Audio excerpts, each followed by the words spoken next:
Okay? So this audiovisual presentation is all about intellectual revolution. But before we discuss the definition and insights about this topic, let's talk again about how and why science and technology prevailed in our history. So sinasabi dito that the discoveries and inventions in science and technology during each time period was due to human needs and wants. Bale, ang mga discoveries at invention sa science and technology sa bawat era o sa bawat panahon ay nangyari dahil sa mga pangailangan at kagustuhan ng tao. So yung mga pangailangan ng tao para sa mas mahusay na quality ng kanilang buhay, mas epektibong pamamaraan ng komunikasyon, at mas mapabilis ang transportasyon ay ilan lamang sa mga kadahilanan na nagtulak sa mga tao na mag-isip ng mga bagong idea at teknolohiya. At dahil nga sa mga discoveries and invention, ang mga ito ay nagbunga ng mas makabagong inbensyon at pagtuklas na siyang nagbago o nagpabago sa paraan ng kanilang pamumuhay. Brilliant minds responded to the call of the times and created things that could not make life easier for the people. So ang mga mahuhusay at kamanghamanghang kaisipan ng mga sinuunang tao ang siyang tumugon sa tawag ng panahon o yung mga hamon ng kanilang kinakaharap nung kanilang kapanahunan. At lumikha ng mga bagay na hindi lamang nagpadali ng buhay ng mga tao, kundi nagbibigay rin ng mga solusyon sa mga problema or hamon na kanilang kinaharap. So yung mga kanilang nilikha at inventions ay nagdulot ng malaking pagbabago sa kanilang pamumuhay at nagbigay ng mga opportunity at benefits. Sa pamamagitan ng kanilang mga natuklasan at inventions, nagkaroon ng mas magandang kalidad ang kanilang buhay at mas malawak na opportunity para sa pangkalahatan. Much of these events happen in a period now known as intellectual revolution. So, ang mga pangyayari at naganap patungkol sa science and technology sa mga nagdaang panahon ay ngayon ay kinikilala na bilang intellectual revolution. So, ano nga ba ang intellectual revolution? So, the intellectual revolution is a period of profound and extensive changes in ideas, beliefs, and thoughts that altered the way people understand the world and themselves. So pag sinabi po nating intellectual revolution, so ito po ay isang panahon ng malalim at malawakang pagbabago sa mga idea, paniniwala, at kaisipan na nagbago sa paraan ng pangunawa ng mga tao sa mundo at sa kanilang sarili. During this time, there was a significant progress in science, philosophy, art, and literature, and other fields of knowledge. So masasabi rin na sa mga panahong ito, nagkaroon ng malaking pag-develop or pag-unlad sa science, filosofiya, sining, panitikan, at iba pang larangan ng patungkol sa intellectual o yung ating kaalaman. So the intellectual revolution brought about significant changes in society, culture, and institution. So, ito rin daw ay nagdulot ng mga makabuluhang pagbabago sa ating lipunan, kultura, at mga institusyon. And it demonstrates the power of new ideas and concepts that open up new paths and bring about societal transformation. And because of the intellectual revolutions, so ito ay nagpapakita din ng mga bagong idea and concepts na siyang nagbukas sa mga bagong landas at siyang nagpabago ng ating lipunan.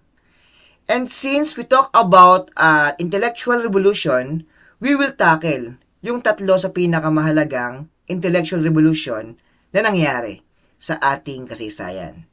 And these are the Copernican Revolution, Darwinian Revolution, and Freudian Revolution. So the first is the Copernican Revolutions. The Copernican Revolutions refers to the paradigm shift in the field of astronomy from Ptolemaic geocentric model, which described the cosmos as having Earth stationary at the center of the universe, to the heliocentric model with the Sun at the center of the solar system. So, itong Copernican Revolution ay tumutukoy sa malaking pagbabago ng mga paniniwala natin sa larangan ng astronomy. So, noong sinaunang panahon kasi, ang paniniwala ng mga tao patungkol sa astronomy ay itong si geocentric model, lahango sa idea ni Ptolemy. Kung ilalarawan kasi ang geocentric model, sinasabi dito na ang ating mundo ay nakatigil lamang o ay nakatigil sa gitna ng universe, na siya namang tinutulan ni Copernicus. Dahil ayon sa kanyang mga pananaliksik at pangangalap ng mga ebidensya, ang ating universe ay mailalarawan gamit itong heliocentric model. Okay, so dahil sa heliocentric model, sinasabing ang ating daigdig o mundo at iba pang planeta ay umaandar sa paligid ng araw. So this shift was articulated by Nicolaus Copernicus in the 16th century and marked as the start of scientific revolution. So mula sa geocentric model patungo dito sa heliocentric model, so ang pagbabagong ito na ipinahayag ni Nicolaus Copernicus noong 16th century ay nagmarka bilang simula ng scientific revolution. Ngayon, pag-usapan naman natin, sino ba si Nicolaus Copernicus? So sabi dito, Nicolaus Copernicus was born on February 19, 1473 in Torony Royal, Prussia, Poland, and died on May 24, 1543 in Frauenburg, East Prussia. So yun po, si Nicolaus Copernicus daw ay ipinanganak noong February 19, 1473. Okay, at siya naman ay namatay noong May 24, 1543 sa Frauenburg, okay, Prussia, Poland. So, he is best known for his work De Revolutionibus Orbium Celestium Libri VI, okay, which laid out his heliocentric model of the universe. So, yun po. So, siya ay nakilala doon sa aklat na kanyang isinulat na nabanggit kanina, okay, na nagpapakita ng kanyang heliocentric model ng universe. So sa akdang ito, ipinakita ni Copernicus na ang araw ang nasa gitna ng solar system at hindi ang mundo. Ito ang naging malaking contribution niya sa pag-unlad ng ating astronomy. His work challenged the long-standing geocentric model supported by the Catholic Church and marked as a significant turning point in the history of science. So ang kanyang akda, okay, or kanyang libro ay nagsilbing hamon sa matagal nang pinaniniwalaang geocentric model ni Ptolemy, na siya namang sinusuportahan ng simbahang Katolika at itinuturing na isang malaking pagbabago sa ating history and science. So yung kanyang akda ay nagbigay ng bagong perspective sa ating pangunawa at nagbago ang paraan ng pagtingin natin sa ating mundo sa universe. The Copernican Revolution had profound impact on scientific thought, leading to the renewed emphasis on empirical observation and questioning of accepted wisdom. So sinasabi lang dito na ang Copernican Revolution ay nagbigay ng malaking impact sa ating scientific thought na nagdulot ng pag-emphasize muli sa mga empirical observation at pagsagot doon sa mga katanungang nakabase sa siyensya. So ito ay nagbunsod ng pagbabago sa paraan ng pagsasagawa ng mga experiments at pag-aaral na nagtulak sa pag-unlad ng bagong teorya at konsepto. And next, intellectual revolutions set the stage for future astronomical discoveries and laid the foundation for the work of other influential scientists, such as Galileo Galilei and Johannes Kepler. So, masasabing ito ang nagmistulang stage or entablado para sa mga susunod na mga discoveries sa astronomy at naglatag ng mga foundation para sa mga gawain ng iba pang mahalagang mga scientists. Okay, katulad nila Galileo Galilei at ito nga si Johannes Kepler. So, ang mga contributions ni Copernicus ang nagbukas ng mga pintuan para sa mas malalim na pangunawa sa universe at nagbigay din sa mga susunod na scientists na magpapatuloy sa pag-aaral at pag-develop ng mga theory at mga pamamaraan sa astronomy. So, itong mga natuklasan, na-discover at ginawa ng mga nabanggit na scientist na sila Galileo Galilei at si Johannes Kepler ay nagpapalawak pa ng ating kaalaman at pangunawa sa ating kalikasan at sa ating kalawakan. So now, let us summarize what we have discussed about the Copernican revolution. So the first one is the heliocentric theory. So once again, the Copernican revolution brought forth the idea that the Earth is not the center of the universe but rather than the Sun. Okay, so ang Copernican revolution ay nagdala ng ideya na hindi ang mundo ang sentro ng ating universe, kundi ang araw. So ayon nga kay Nicolaus Copernicus, ang mundo at iba pang planeta ay umiikot o umaandar sa paligid ng araw. Ito ay isang malaking pagbabago mula sa geocentric na pinaniniwalaan noon na ang mundo ay ang sentro ng kalawakan. The second one is change in understanding of planetary motion. So the Copernican revolution brought about the understanding that the motion of planets is not a result of their own actions, but rather the results of the size of their orbits and the forces that affect them. So itong Copernican revolution ay nagdulot ng pag-intindi o pag-unawa na ang kilos ng mga planeta ay hindi resulta ng kanilang sariling kilos, kundi ng lawak ng kanilang mga orbit at mga puwersang epekto sa kanila o nag-epekto sa kanila. Ito ay nagbigay daan sa pangunawa sa mga batas ng orbital na binuo ni Johannes Kepler. And lastly, contribution to science and method of inquiry. So the Copernican revolution had a significant impact on science and the method of inquiry. It prompts scientists to question, gather evidence, and develop models and theories to understand the universe. So, ang Copernican revolution ang naging sanhi ng malaking epekto ng science at pamamaraan ng pagsusuri. Ito ay nag-udyok sa mga scientists na magtanong, manghalap ng mga evidence, at mag-develop ng mga models at theory upang maunawaan natin ng husto ang universe. At masasabing ito rin ang naging foundation ng ating modern astronomy and physics. Okay, for the second intellectual revolution is the Darwinian Revolution. So sabi dito, the Darwinian Revolution refers to the profound impact of Charles Darwin's theory of evolution by natural selection on the field of biology and our understanding of the natural world.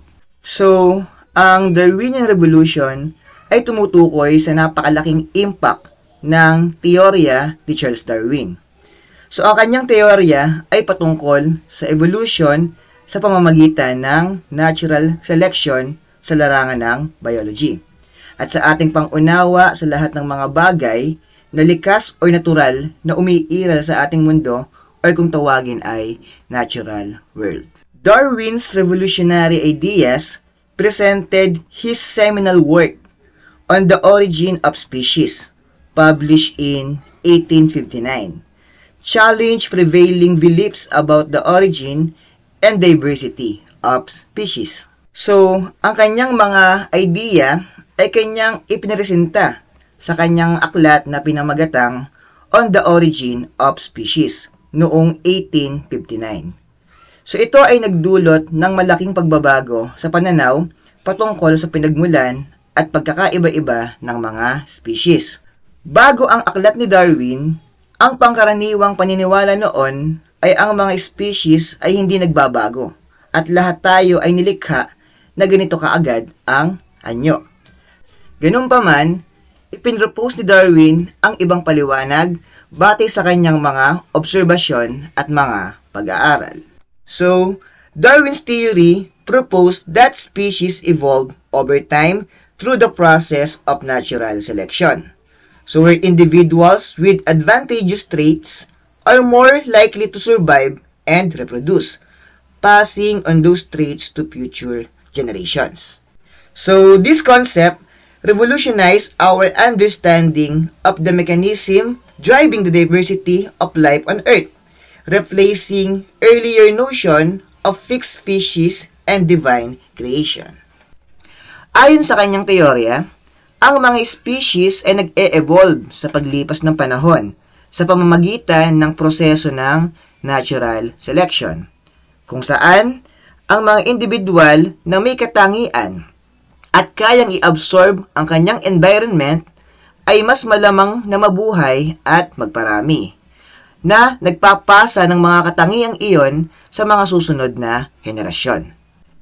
Ang konseptong ito ay nagdulot ng malaking pagbabago sa ating pangunawa sa mga proseso at pamamaraan na nagdudulot ng pagkakaiba-iba ng buhay sa mundo. So, pinalitan nito ang mga dating paniniwala natin na ang lahat ng bagay dito sa ating mundo ay nilikha ng Diyos. The Darwinian Revolution not only transformed in the field of biology, but also had a profound impact on the other scientific disciplines, including anthropology, psychology, and even philosophy.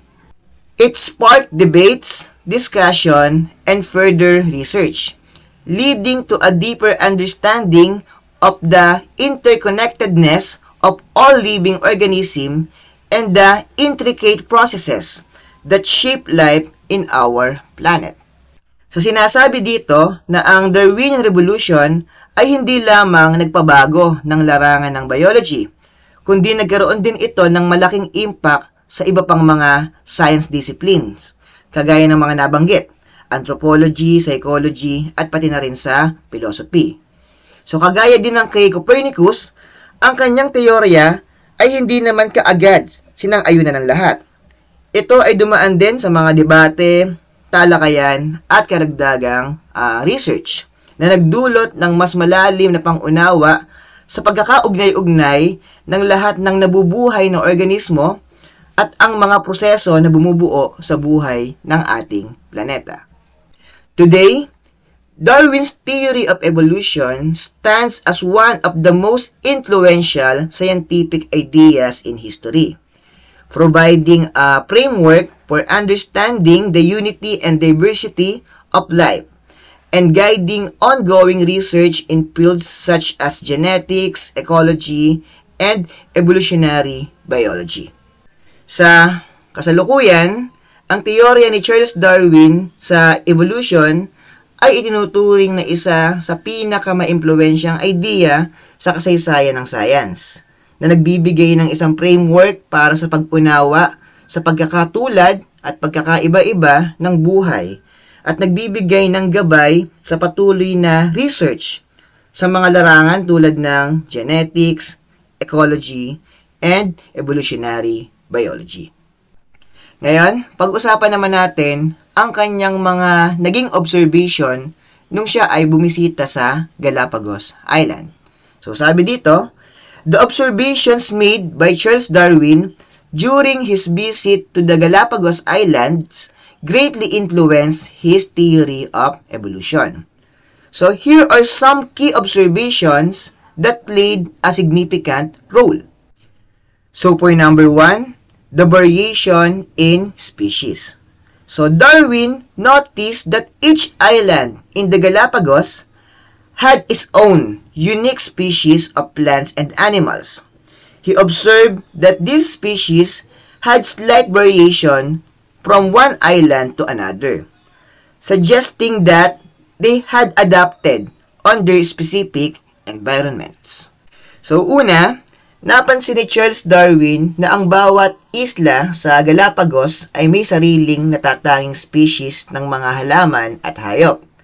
Nakita niya na may mga maliliit na pagkakaiba ang mga species na ito mula sa isang isla patungo sa iba, na nagpapahiwatig na sila ay nag-a-adapt sa kanilang particular na kapaligiran. Next, number 2, adaptations. So Darwin observed that the species on the Galapagos Island had adaptation that suited her particular habitats. So for example, he noticed that the finches on the island had different beak shapes, which allowed them to feed on different type of food sources. So this led him to propose that these adaptations were a result of natural selection. At namataan din daw ni Darwin ang mga species sa isla ng Galapagos na may mga adaptation na angkop sa kanilang particular na tahanan. So gaya nga ng binigay niyang example, napansin niya na ang mga finch, isang uri ng ibon, sa mga isla ay may iba't ibang hugis ng tuka na nagpapahintulot sa kanila na kumain ng iba't ibang uri ng pagkain. Ito ang nagdulot sa kanya na magmungkahi na ang mga adapsyong ito ay resulta ng natural selection. The third one is the fossil evidence. So Darwin found fossil remains of extinct animals on the Galapagos Islands, which indicated that the current species were not only ones that had inhabited in the islands.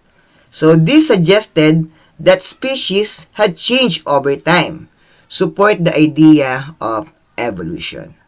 So ayun, natagpuan din ni Charles Darwin ang mga labi ng mga hayop na namatay sa mga isla ng Galapagos, na nagpapahiwatig na ang kasalukuyang mga species ay hindi lamang ang mga nagtahan sa mga isla.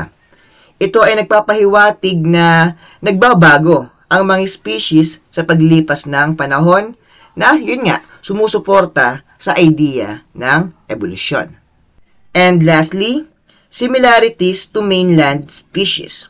So Darwin also noticed that some of the species on the Galapagos Island resembled species found on the mainland of South America. So this led him to propose that these species had descended from a common ancestor but had adapted to their respective environments. Napansin din ni Charles Darwin na ang iilang species sa mga isla ng Galapagos ay katulad sa mga species na matatagpuan sa South America. So ito ay nagdulot sa kanya na magmungkahi na ang mga species na ito ay nagmula sa isang magkakaugnay na ninuno, ngunit nag-adapt sa kanilang mga kapaligiran. So these observations, along with Darwin's further investigations and studies, form the foundation of the theory of evolution by natural selection. So they provided evidence for the idea that species change over time, and that the process of the natural selection plays a crucial role in shaping the diversity of life on Earth. So, yung mga observations, investigations, and studies na ginawa ni Charles Darwin ang siyang naging pundasyon ng kanyang theory of evolution by natural selection. So, ito ay nagbigay ng mga evidence para sa idea na ang mga species ay nagbabago sa paglipas ng panahon. at ang proseso ng natural selection ay may mahalagang papel sa paghubog ng iba't ibang uri ng buhay sa ating mundo. Now, let's discuss more about theory of evolution by natural selection.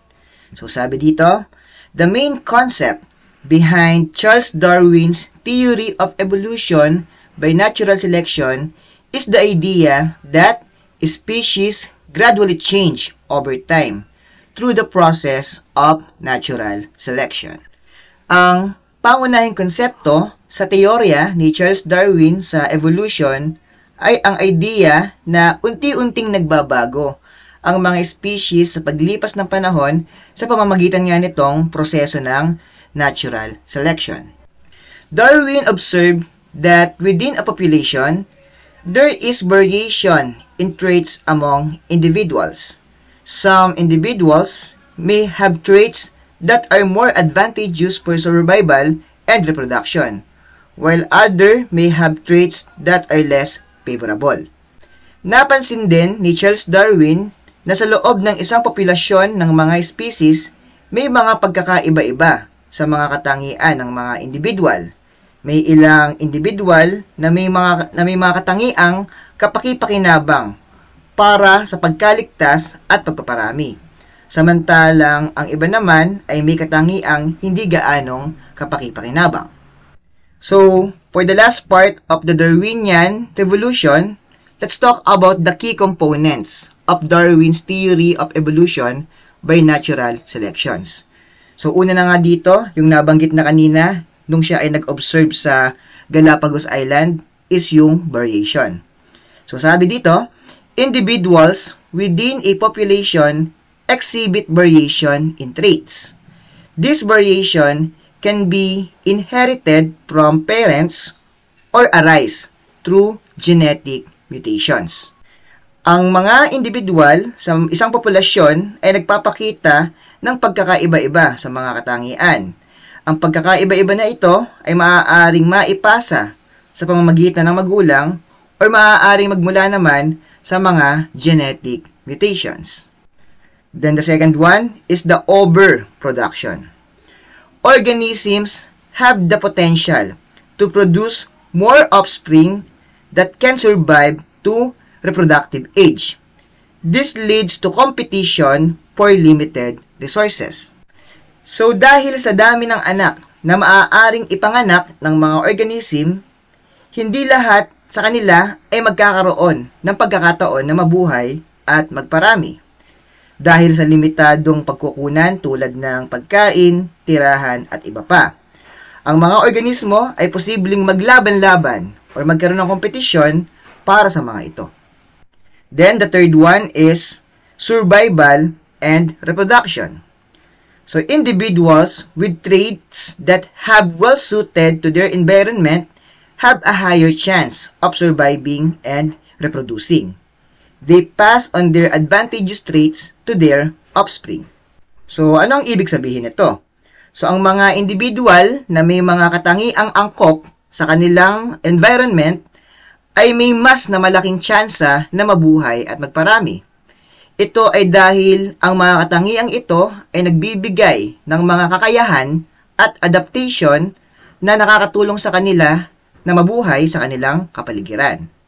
So kapag ang isang individual ay may katangian na nakatugon sa mga pangangailangan ng kanilang environment, okay, tulad ng mga katangiang physical or behavioral, ay mas madali nilang makuha ang mga resources tulad ng pagkain, tirahan, at ang kanilang kaligtasan. So halimbawa, isang hayop na may mas mabilis na takbo ay mas malaki ang tsansa na makaiwas sa mga panganib at makahuli ng pagkain kaysa sa mga hayop na hindi gaanong mabilis. The fourth one is adaptation. So, nabanggit na rin ito nung si Charles Darwin nga ay bumisita o nag-observe doon sa Galapagos Island. So, sabi dito, over generations, the accumulation of advantageous traits through natural selection leads to the adaptation of population to their environment. Adaptation increase an organism's chances of survival and reproduction. Ang adaptation ay nangyayari kapag ang mga individual na may mga katangiang angkop ay mas malamang na mabuhay at magparami kaysa sa mga individual na may mga hindi angkop na katangian. So halimbawa, kung ang isang populasyon ng mga hayop ay naninirahan sa isang lugar na may maraming mga halaman na may matulis na mga dahon, ang mga hayop na may mahabang dila ay mas may tsansa na makakuha ng pagkain kaysa naman doon sa mga hayop na maiksi o mga walang dila. So, bawat henerasyon, mas malaki ang tsansa na ang mga hayop na may mahabang dila ay magkaroon ng mga supling na may parehong katangiang ito dahil sila ay mas malamang na mabuhay at magparami. Then, the fifth one is the descent with modification. So, sabi dito, species change over time through the gradual accumulation of small changes. Common descent suggests that all species share a common ancestor. Sa bawat henerasyon, nagkakaroon ng mga maliliit na pagbabago sa mga gene ng mga individual sa isang population. Ang mga pagbabagong ito ay maaaring maging resulta ng mga genetic mutation na nagdudulot ng mga bagong version ng mga genes. At sa paglipas ng maraming henerasyon, ang mga maliliit na pagbabagong ito ay nagpapalaki ng mga pagkakaiba sa mga katangian ng mga individual sa population ng mga species. So yung mga individual na may mga katangian na mas angkop sa kanilang kapaligiran nga, gaya ng nabanggit kanina, siya ay may tsansa na mabuhay at magparami. Habang ang mga individual naman na hindi angkop na katangian ay mas mababa ang tsansa na magpatuloy sa susunod na henerasyon. Darwin's theory of evolution by natural selection revolutionized our understanding of the natural world and since become the foundation of modern biology. So ang teorya ni Charles Darwin na patungkol sa evolution sa pamamagitan ng natural selection ay nagdulot nga ng malaking pagbabago sa ating pang-unawa sa natural na mundo at naging pundasyon ito ng modern biology. And for the last intellectual revolution is all about the Freudian Revolution. Okay, yung Freudian Revolution, so nanggaling po siya kay Sigmund Freud. So sino nga ba si Sigmund Freud? So sabi dito, Sigmund Freud, born on May 6, 1856, in what is now the Czech Republic, was an Austrian neurologist and the founder of psychoanalysis. So, he made a significant contribution to the field of psychology and played a pivotal role in Freudian Revolution. Sinasabi dito na si Sigmund Freud daw ay gumawa ng mga mahalagang contributions sa larangan ng psychology na siyang naging daan para dito sa tinatawag nating Freudian Revolution. Freud began his career as a medical doctor specializing in neurology. He developed an interest in the unconscious mind and its influence on human behavior. Noong simula, si Freud ay nagtrabaho bilang isang doktor ng medisina at siya ay isang espesyalista sa neurology. So nagkaroon po siya ng interest patungkol sa unconscious mind at kung ano ang impluwensya nito sa pag-uugali ng tao. Through his clinical work and research, he formulated a theory of psychoanalysis which aimed to uncover the hidden motivations and conflicts that shape human thoughts and action. At dahil nga siya ay nagtatrabaho sa kanyang clinic at sinamahan pa ng pagkoconduct niya ng research, binuo niya ang kanyang teorya patungkol sa psychoanalysis. Psychoanalysis na naglalayong alamin ang mga nakatagong motivation at mga tunggalian na humuhubog sa mga pag-iisip at kilos ng tao. One of the Freud's key contribution was his exploration of the unconscious mind. He believed that our conscious thoughts and behaviors were influenced by unconscious desires, fears, and memories. So he developed techniques such as dream analysis, pre-association, and interpretation of slips of the tongue, known as Freudian slips, to assess and interpret the unconscious. Isa sa mga mahalagang naiambag ni Sigmund Freud ay ang kanyang pagsusuri sa unconscious mind. Naniniwala siya na ang ating conscious thought at mga kilos ay naeepektuhan ng mga unconscious natin patungkol sa pagnanasa, takot, at mga alaala. Siya din ay lumikha ng teknik tulad ng pagsusuri ng mga panaginip, pre-association, and interpretation ng mga pagkakamali o pagkakamali-mali salita. So, ito ay kilala bilang Freudian slips upang ma-assess at ma-interpret ang mga unconscious mind. Now, let's have a detailed discussion about psychoanalysis. So, ano nga ba ang psychoanalysis?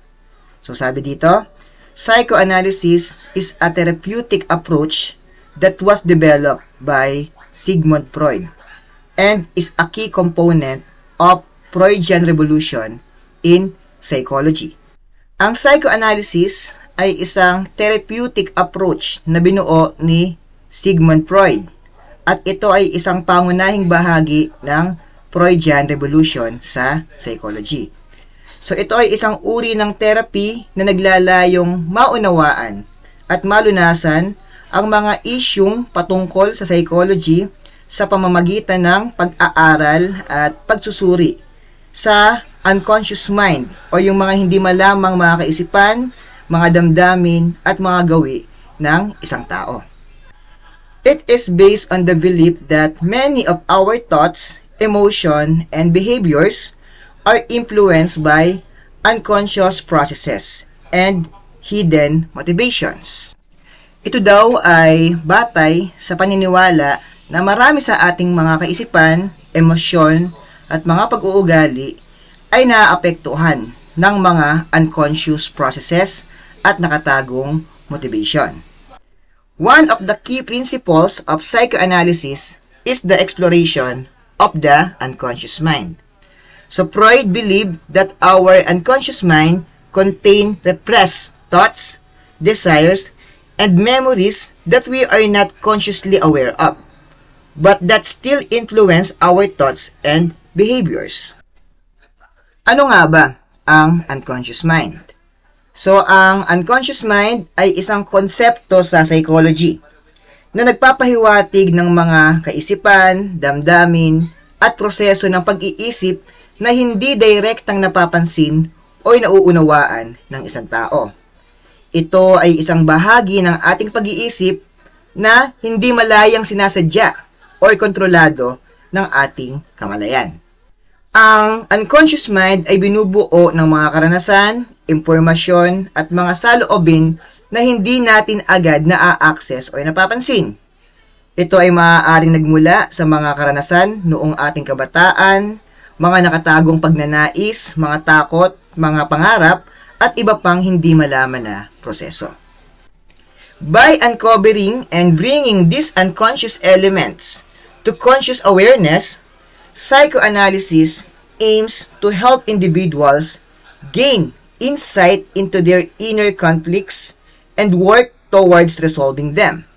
Sa pamamagitan ng pagbunyag o pagdadala ng mga unconscious elements na ito sa ating conscious awareness, layunin ng psychoanalysis na tulungan ang mga individual na magkaroon ng kaalaman sa kanilang mga inner conflicts patungo sa paglutas ng mga ito. So now, let's talk about dream analysis. So dream analysis is another important technique in psychoanalysis.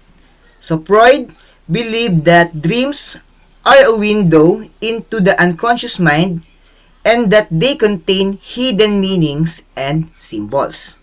Sabi dito, si Freud daw ay naniniwala na ang ating mga panaginip ay isang bintana patungo sa mga unconscious mind. At naglalaman ito ng mga nakatagong meanings and symbols. Through the interpretation of dreams, psychoanalytic therapists can gain insights into a person's unconscious desires, fears, and conflicts.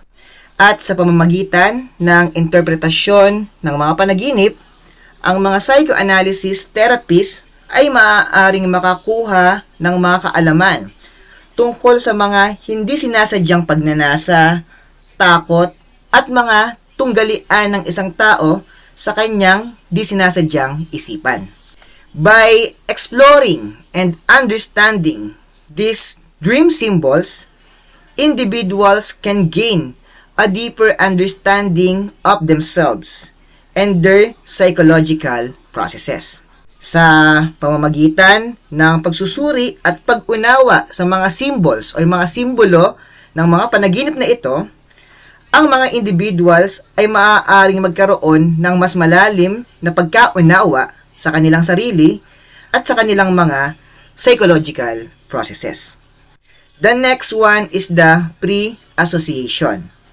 So it is a method used in psychoanalytic therapy where individuals are encouraged to freely express their thoughts, feelings, and memories without censoring or filtering them.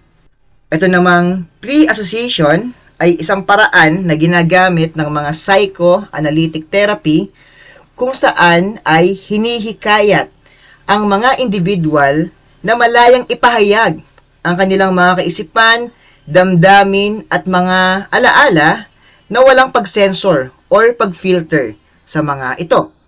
This allow the unconscious mind to reveal itself through the spontaneous flow of thoughts. By analyzing the patterns and connections that emerge during pre-association, psychoanalytic therapists can gain insights into the underlying conscious processes and help individuals gain self-awareness and insights.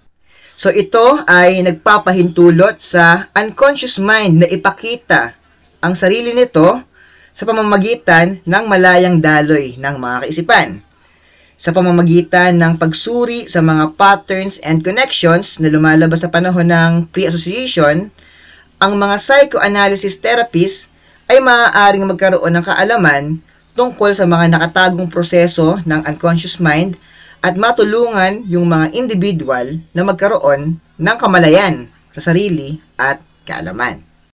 Now, let's talk about the structure of the mind. According to Sigmund Freud's model of the mind, human personality is composed of three main components: the id, the ego, and superego. Okay, so ayon kay Sigmund Freud, ang personalidad ng tao ay binubuo ng tatlong pangunahing components. Ito ang id, ego, at superego. So pag-usapan natin kung ano ang ibig sabihin ng tatlong components na ito. The first one is id.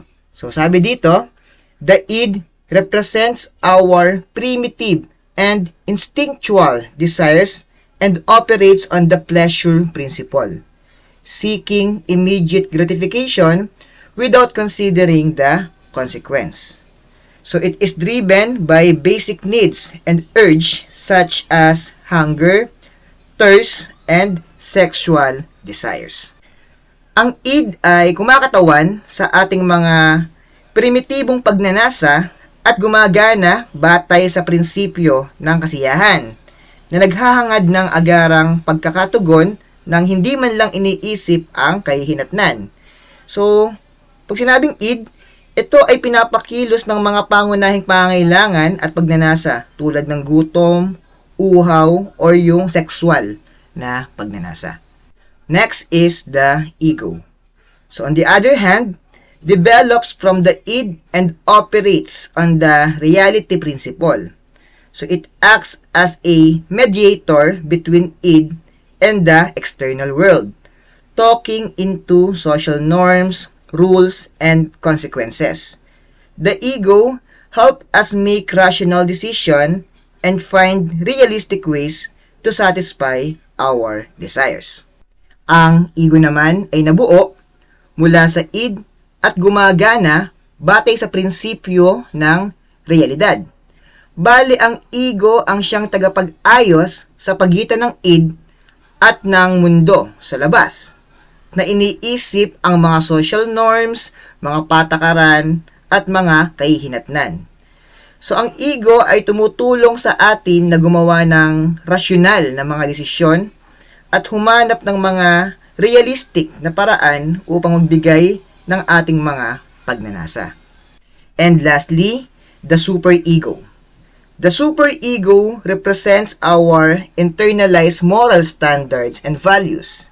So, it is influenced by societal and parental expectations, and it strives for perfection and moral righteousness. So, the superego acts as our conscience and can impose feelings of guilt or shame when we go against its moral standards. Ang superego naman ay kumakatawan sa ating internalized moral standards and values. So ito ay naapektuhan ng mga inaasahan ng lipunan at ang mga magulang, at ito ay naghahangad ng kahusayan at moral na katwiran. So ang superego ay ang ating nagiging konsensya at maaaring magdulot ng pakiramdam sa pagkakasala o kahihiyan kapag lumabag tayo sa mga moral na pamantayan nito. So, these three components of the mind interact and influence human behavior. So, the ego's role is to balance the demands of the id and the superego, finding compromises that satisfies both desires and societal expectation. When there is an imbalance between three components, conflicts may arise, leading to psychological distress. Sinasabi dito na ang tatlong components na ito ng ating isip ay nag-i-interaksyon at nagpapa-impluwensya sa pag-uugali ng tao. Ang papel ng ego ay magbalanse sa mga hinihingi ng id at superego at humanap ng mga kompromiso na nagbibigay satisfaction sa ating mga kagustuhan o pagnanasa at ang inaasahan ng lipunan. So, kapag mayroong hindi pagkakabalanse sa mga bahaging ito, maaaring magdulot o magkaroon ng mga tunggalian, na magdudulot ng kaguluhan sa isip. For example, if the id's desire to immediate gratification are not regulated by the ego and superego, impulsive and reckless behavior may occur. On the other hand, if the superego's moral standards are too rigid and overpowering, it may lead to feelings of guilt and self-criticism. So for our example, sabi dito, kung ang mga pagnanasa ng id para sa agarang kasiyahan ay hindi naaayos ng ego at superego, maaaring magiging resulta o maaaring magresulta ito ng impulsive at walang pag-iisip sa pag-uugali. Sa kabilang banda naman, kung ang moral standard na pamantayan ng superego ay sobrang matigas, ito naman ay maaaring magdulot ng pakiramdam ng pagkakasala at pagkakasakit sa sarili. Understanding the interplay between the id, ego, and superego can provide insights into human behavior and help individuals navigate their desires, impulses, and moral obligations.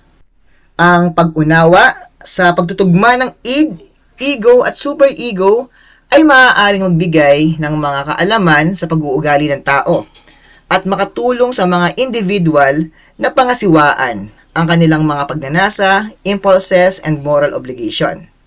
Psychoanalytic therapy aims to bring awareness to these unconscious processes and help individuals achieve a healthier balance and integration of these components for personal growth and psychological well-being.